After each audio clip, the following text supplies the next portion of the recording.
Thank you so much, Jack. got it. Thank you. Okay. All right. Again, having a great customer for so many years is really the way I really believe that we can grow our business.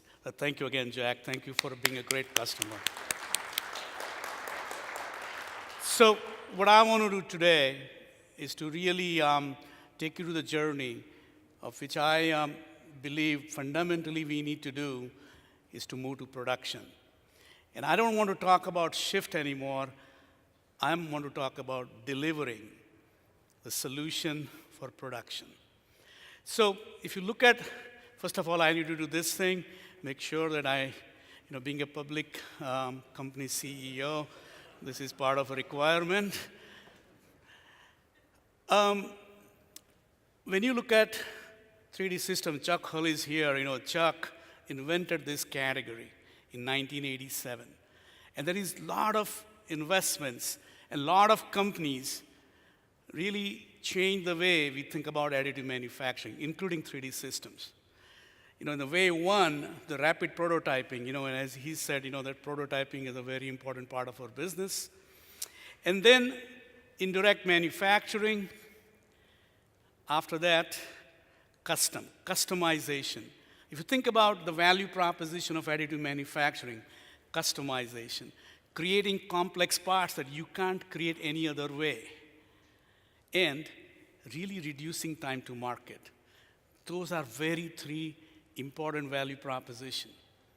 Today, I want to talk about production. Because for me, that's the biggest opportunity for additive manufacturing. Because what additive manufacturing is a technology with which you are enabling the designers to create more shapes, more ways. But then, production manager, who really decides, is this a production technology? So we need to talk about those two aspects when you think about really production. Now, when I think about moving to production, I'm talking about really taking customer first. What does the customer really want? For production, there are 4 key customer needs. For the designer, they want to make sure that the part that we create, it's an end user part. That means it needs to have quality, durability, repeatability of the part. For the production manager, they just want to make sure we have total cost of operations. I'm going to continue to talk about this. This is very important for the production, because if you don't have that manufacturing manager pleasing that, hey, I can take this supply chain and put this new technology, that's not going to become a production technology. So to do that, we are going to look at customer by segments. So we are talking about aerospace and defense, automotive, consumer durable goods. I separated dental out because dental, already we do a lot of production. As for example, we do 175,000 aligners on our machines with Align every day, okay? Think about it, customization. There are 6 billion people like us, and we all have 32 teeth. So that's 180 billion custom parts is the possible opportunity. We may not all live long enough, but you just understand that's a huge, huge opportunity. That's why I wanted to separate the dental out. And then we also need to make sure we look at the teaching and training institutes. We want to make sure we educate the market so that when the new dentist or a new healthcare professional or a new engineer, when they come to the market, they are understanding how we can enable those designers. It's all about the workflow. It's all about that customer starting point and saying, okay, tell me how can I create that part, which is durable, repeatable, and how I can achieve that total cost of operation. So you need to think about from digitization to design, to simulation, to manufacture, to inspect. That whole workflow needs to be there. So let me take this thing and talk about our Figure 4 disruptive platform. Again, fundamentally starts with the customer and the 4 customer needs that I talk about. The second very important part is scalability and configurability, depending on the customer need. Sometimes you may have low volume, like say 100,000 parts. Sometimes you want to run 2 million parts every year. You need to have our platform which we can configure depending on the part volume you want. The other important part, which Chuck always talks about, it starts with materials. 3D Systems, in a way, it's a materials and solutions company. You got to have a material which can create that part to meet that particular need of the customer. So configurability and scalability is going to be very important. Now, when we say, tell me, what do you mean by that? Let me give you an example. It starts with, it could have any kind of material that you want, depending on the application. So as for example, NextDent, the materials company that we acquired in end of January, will be for dental application. You could have a casting material very different from that for going after the industrial casting business. You could have another one where you will be able to take that material and use for a plastic part, a tough part. Now, in some applications where you're doing 100,000, you may need just in a 1-liter bottle, which you manually pour. But if you are creating 2 million parts, you will need gallons and gallons of those material. Okay, that's very important. So this platform can take a bottle or a gallon. It can be configured with 1 print engine, 2 print engine, 16 print engines, depending on the speed that you want. It's also very important that we can configure it for small plates to big plates. And once you are making 2 million parts, I don't think operators can keep up. As Chuck was talking about, it's like I Love Lucy's show, right? That she couldn't really keep up with the cookie making. So I think you need to really think about what kind of post-processing you need. Can you integrate at all post-processing into this linear flow? Because you can't have a batch processing here. You can't have post-processing, it takes 4 hours or 10 hours. You got to be matching the print speed with the post-processing. And once you make those millions of units, you need to have automation. That's the only way you're going to get to total cost of operation. So think about it now. Depending on the user need, I can pick and choose, like a Chinese menu, what kind of materials I want, what kind of material container I want, how many print engines I need, what post-processing I need, what automation I need. One platform, you could configure many, many products. The power of that, basically, specifically to a customer need, you will implement the configuration. That's what I mean by configurability. Scalability, because you could add 1 engine, 2 engine, 4, 8, 16. The other important part of scalability is the IT infrastructure. So if I'm a manufacturing manager, I don't want every time I buy a new machine or add new, I have to call an IT department. That will be unacceptable because you will spend more money in IT integration. So the controller we will have, which is connected to the cloud, which has all the security right there, and that particular controller can support multiple engines. So scalability is not just about print engine. It's also about IT infrastructure. It's about thinking about the production manager and how that production manager can run this in his factory. It's also about the footprint. It's also about how much labor I need to put. All these things need to be really in our mind when we design industrial. This platform is designed for industrial production, not for prototyping. That means the customer needs that I'm talking about are very, very important. The designer figures out what part, durability, repeatability, quality you need. Production manager decides, based on the volume, what kind of configuration and what kind of scalability. Okay? Very important conversation, very different conversation. So let's take example. Let's start with building by customer user need the configuration you want. Let's start with custom. Dental. As I already told you, mass customization is going to be extremely important in dental. Dental lab, if they are doing, let's say, 100,000 crowns, okay, they may need a lab with only one engine. Now, the next-end material that I'm going to talk about, not only you could do crowns, but you could do dentures, you could do bridges, you could do trays, you could do multiple applications in one. So that dental lab now can produce crowns, dentures, with the different materials that you could pour.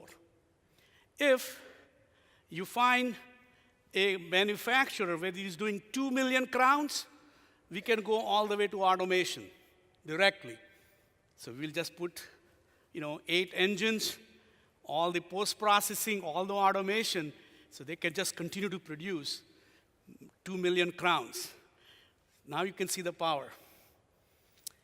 Let me talk a little bit more about dental, because I think this will really help you to understand configurability, scalability, and how you really change the game.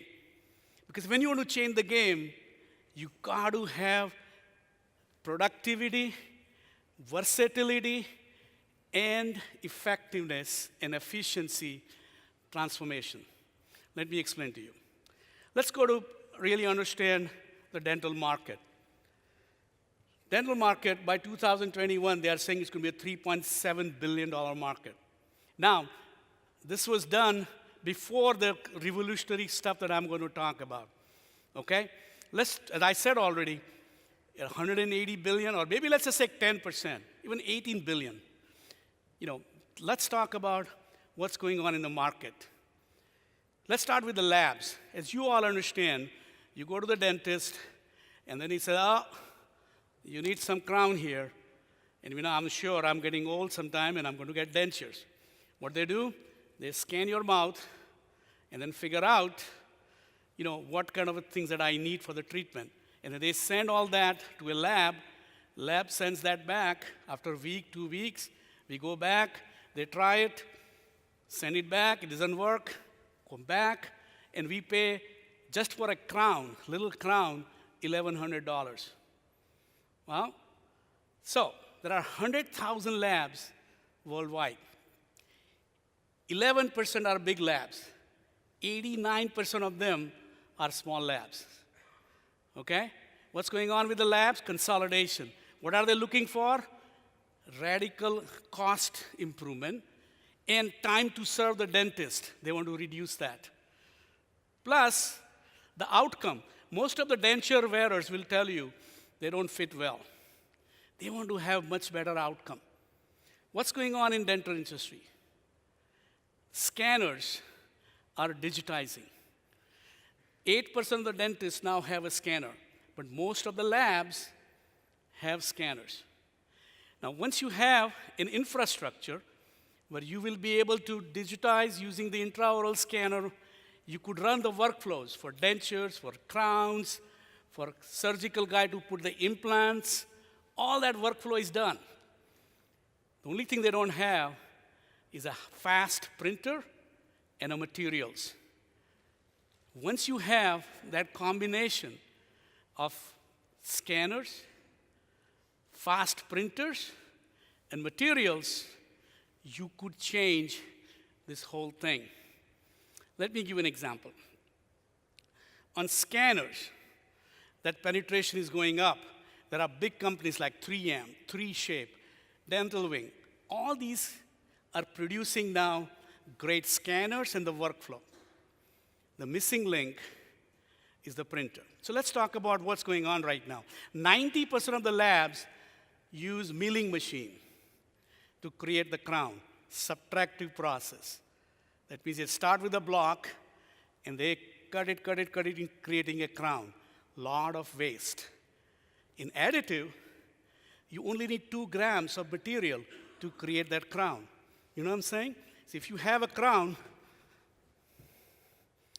this kind of a crown, if you start with a big block and cut it, versus just making only what you need, you can save a lot of cost.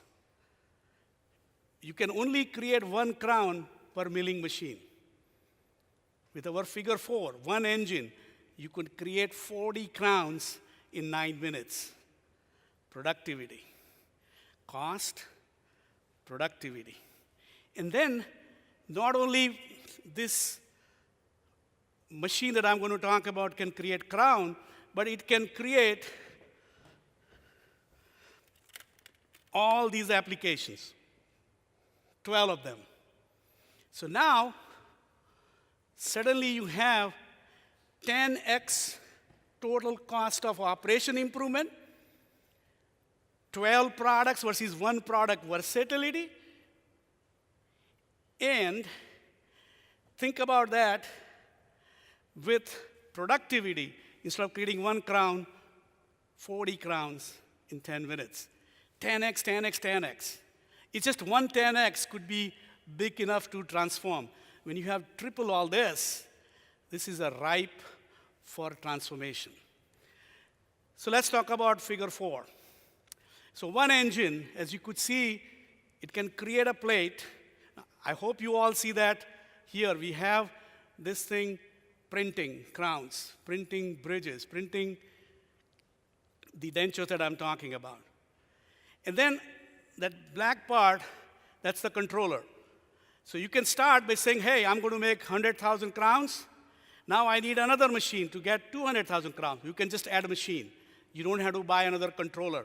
Same controller, cloud-connected controller with security now can expand. It can go to 2, 4, 8, depending on where your production capacity you want. The other important part is, if you already know that you're making 2 million crowns, you may want to get a completely automated system and run 16 engines, including the post-processing and automation. Scalable, amazing productivity, versatility. That's the game. Now, this is the printer part. Let's talk about the materials. We acquired Nextent in January. Nextent is not just a materials company that we can think of, normal materials and figuring out, let's do dentistry. This company from 1939 is thinking about how to make materials for dentistry. They know what it takes to put this crown in mouth for 5 years, and it has to last. They know biocompatibility. They have approval in 70 countries, FDA approval. This is requirement for a device 1 and device 2 manufacturer. We already have that. And not only that, they have 12 materials with which you could do all kinds of products, which I was showing you. So think about dentures. They already do dentures. Now we can do it with 3D printing. Again, tremendous improvement in productivity, tremendous improvement in the way we will implement this thing with respect to the versatility and cost. Crown, as I said, I'm sure if you have tried this thing and put that in, you paid $1,100. Think about all that labor and all that waste you could transform, because you can understand if you do 2 grams of material, including post-processing, I think we have a tremendous opportunity. That's what I talk about, 10 times improvement in total cost of sales. You got to think about it that way. You just don't want to think about, hey, I'm faster. I think you want to think about what's the acquisition price. What's the footprint that I need to get these machines? And how many operatives I need. That's the whole calculation that you need to do. So think about all these things now that the lab can do. Instead of just a milling machine doing one crown at a time, one crown at a time, suddenly the whole thing. The other important part, look at that picture in the bottom. For a denture, even using milling machine, the fit is not right. That dark portion that you see, that's all the fit is not right. That's why you have to go back and forth, back and forth. With accuracy that we can achieve with our figure 4, you're going to get a great fit. That means the outcome for the patient is going to be very important. Okay? So not only you are improving the cost structure, not only that you are making it versatile and effective, but also the patient outcome is going to be very important. If you think about when you have physical, digital, and biological transformation happening together, you get a phenomenal value proposition. That's what we are doing. And when we look at this against milling, against a process which is not efficient, where 95% of the production is happening, you could think about how we're going to transform this thing. Let me summarize this, what I talked about. Let me make sure that I show you in a video what we are talking about here, because I think you need to actually see. Can you roll the video, please? That we are transforming the digital dentistry. It's the combination of printer and materials. It's a groundbreaking innovation in 3D printing. All these 12 materials, which can do 12 indications, with which we will be able to do all those products. It starts with scanning. And once you scan, plus the approval in 70 countries is extremely important. Because you just can't say, okay, I'm going to put that crown or the denture in the mouth. You know, we absolutely need to make sure that that platform is scanning now. They have the platform, this open platform with which the whole workflow is already figured out. We are going to plug into that workflow and then print very fast because of the versatility. It can do crowns and bridges. It can do surgical guides. It can do all these 12 things that I'm talking about. When we think about that versatility, look at that, how fast we can print crowns, dentures, orthodontic splits, and the productivity that I talked about. Productivity because you are creating all those 40 crowns in 9 minutes. You are creating a surgical guide in 26 minutes. Efficient, because the subtractive process, as I said, you are taking that material out. That means you are wasting a lot of material. Only you can do thousands. With figure 4, you could start adding the capacity as you need, and you could create millions of the indications that I'm talking about.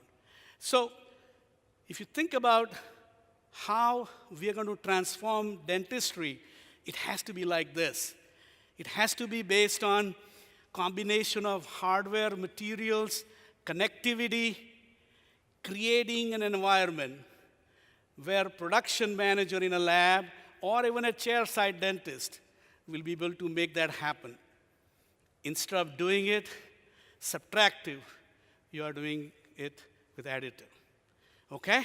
So that's just the first proof point of how powerful our platform is. Once you start with the use case, once you understand the materials that you need, create the part, and then build the complete solution. Let's take second example now. When you think about a startup, if I am a consumer durable goods startup, but I know that I need to build 100,000 widgets year 1, 200,000, because now my volume is going up. What happens to them right now? What they need to do is to say, okay, I'm going to do prototyping, and then figure out the design. Then they say, oops, I can't make 100,000, so I'm going to go, do a molding, and then it will take them probably 6 months to figure out all the molding, and then they go to production, which is a completely different process than what they started with the prototyping. The power if you can really do 100,000 to million, 2 million parts on the same process, they don't need tooling. Big deal. They can go from design to production with the same process, reiterate that very rapidly because you don't need any tooling that you have to redo. You could compress that time to market. So let me show you an example. I'm going to take an example to really talk about these two things. I'm going to talk about specific example that let's say we want to do 1 million parts a year, okay? 1 million parts a year, and I'm going to just illustrate that by saying that, let's just say that these two parts, I'm going to do millions of them, okay? The reason I want to show that is I'm going to talk about very important concept of total cost of operation. So let's say we get all these parts that I want to do 1 million. So go back to configuration. So I need a tough material which I can use it for the end use. That's the material. Because I'm going to do 1 million parts, I know I will need gallons of that material. So I'm going to put in a drum. I know I need an automation so that the resin fill and all that will be automated. It won't be a manual process. I also know I need the right kind of a post-processing and automation.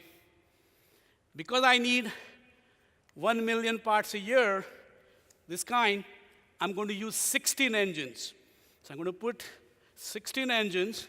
I'm going to put automation, one controller, same controller that I showed you last time on that, the dental application, is going to drive this, including the automation. Then I want to know if the material is going to create a part which has durability, repeatability of the end use. Check, because of the material that we used. We got productivity, so we can do 1 million parts a year. Check. Automation, the footprint that it will require is small, that we can really have the total cost of operation right. So to really say, what is this? How is that going to compare? If I have a SLA machine today, and I'm going to create this part, and I'm going to use figure 4, 16 of them to create this part. How do they compare? Let's look at that. This is actual data on this part as an example. To do 1 million units of SLA, you will need 450 machines, and you will need 2 of 16 engines to do that 1 million parts. Everybody understands? 450. For 450 engines, you will need close to 30,000 square feet of area to produce that, all those machines. And you will need a lot of labor because, you could do, in 2 engines, you will need only 800 square feet, 2,000 square feet. And you will be able to, because of the automation, you don't need that much labor content.